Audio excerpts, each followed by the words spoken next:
It's time for more on UATV English. You ask her questions, we answer them in easy terms. The question of this week has been voiced by our viewer Elegant, and the question sounded like, would Russian sabotage across the European continent be seen as acts of war on NATO countries? Well, both yes and no. It depends on who you are addressing your question to.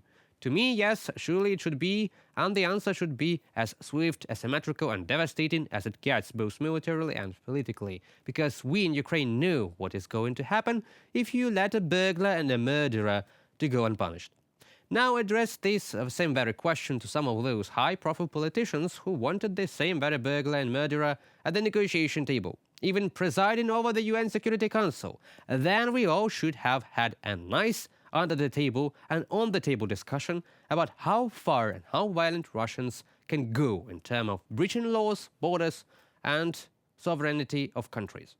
Russians would much appreciate an international discussion on what exactly should be considered a Russian sabotage, like those Russian missiles and drones that fell in Poland or Romania, for example. Is that already an act of war or just a sad mistake, and Russia should not be rebuked too harshly for the sake of non-escalation? You know we in Ukraine also are very much for the non-escalation. The real one, though. What we don't want is when, for the sake of the hypothetical non-escalation, Russia is allowed to do terrible, inhuman sins, and the world observes. It expresses a deep concern often, and then Russia lies again and again.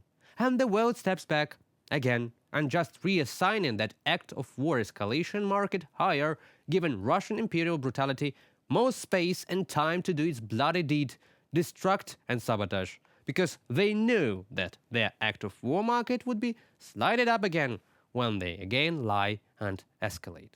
It is good to see the world is awakening right now, slowly but it does. The world helps itself by helping us defeat a monstrous paradigm of lies and brutal blatant murder that already has no disguise.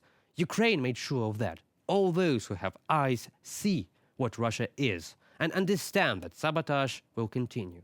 So in easy terms, here it is no one knows the definitive answer. Will Russian sabotage in Europe be considered an act of war or not?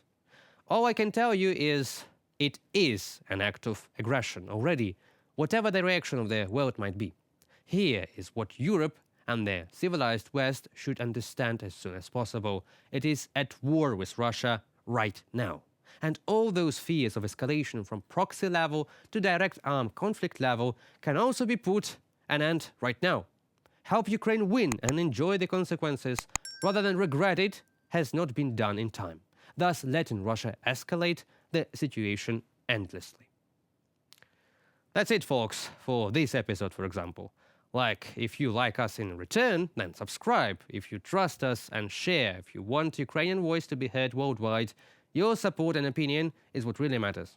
I'm saying goodbye. However, more to come already next week with my dear colleagues Henry Keane on UATV English directly from Ukraine. Stay tuned and see you soon.